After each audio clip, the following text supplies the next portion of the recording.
pangalan ko po ma'am, ipapakilala ko po ang sarili ko. Ako po ma'am si Alma. Brackish water po ma'am yung ilog. Kaya meron po ma'am low tide at saka high tide. So kapag high tide po ma'am, ang kulay po ng ilog hindi po ma'am ganito. Blue sky po ma'am siya.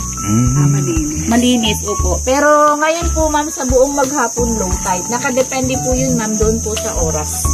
Tapos kapag low tide po ma'am, ibig sabihin po ma'am, mas lamang po ang porsyento po ng tubig tabang, kaya hindi po ma'am siya blue sky color.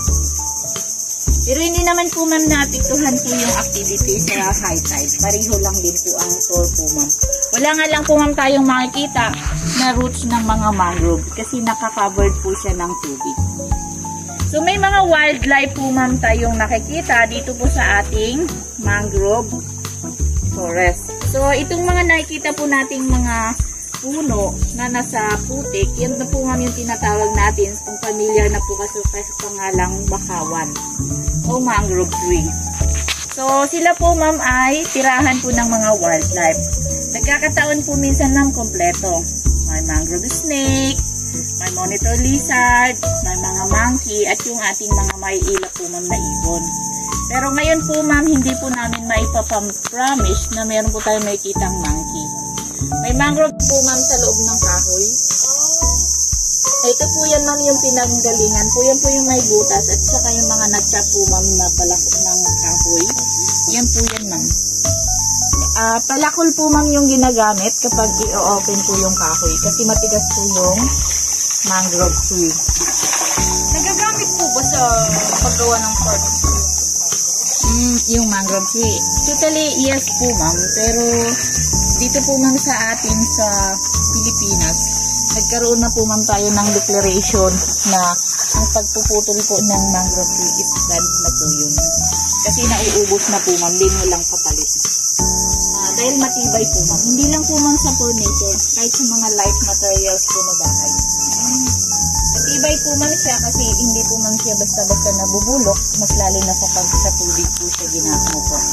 Then maliban dun po ma'am, ginagamit din po yung ma'am nila na yung mga compost sa mga bakod kasi nga matibay. O di kaya po ma'am, yung iba po ma'am, ginagawa nila po ma'am na number 1. Tapos ibebenta po yun ma'am, medyo mahal na po yung presyo kasi plastic po yung kaya bawal.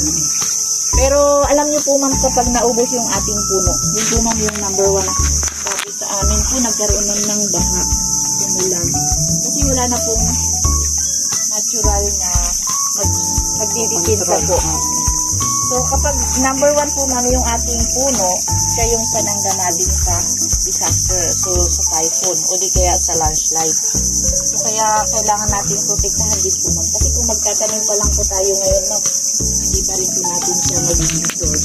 Kasi maliliit pa lang po. So eto po ma'am, may lawak po tayong 47 hectares sa part po ng ating mangrove forest na isa pong protected area. Opo. So yung mga nakikita nyo po ma'am na mga malalaking puno na ng mga mangrove tree is mga century na po yan ma'am. Mga 100 years na po yung kanilang edad. Kasi 7 hectares po ma'am to, napakarami pong tons na pwede pong i-source po ng isda papunta sa dagat. Kaya nga po ma'am, di ba po sa balita, ang Palawan po, halos na sa 75% na nanggagaling dito ng salty fish galing sa Palawan. Kasi sa dami po ma'am ng source dahil sa mangrove forest.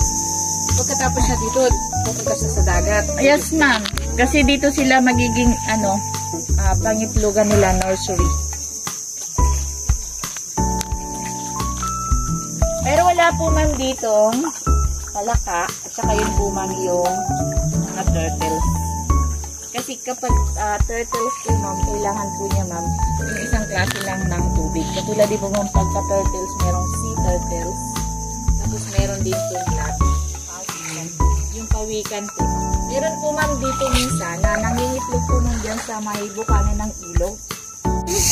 Tayo ay namang kapatungong bakawan at kasama natin kaibigan at mahal.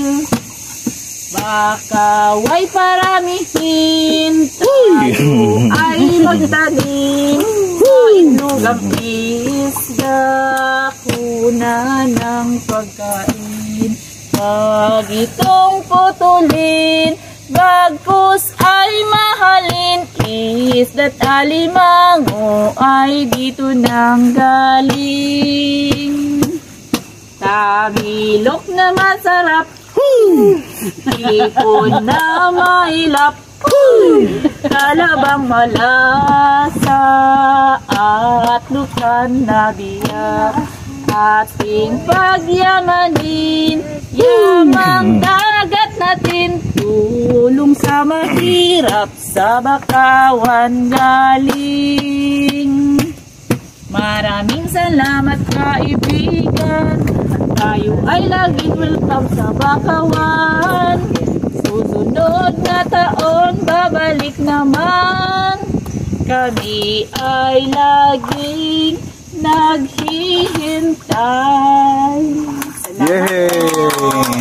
Salamat.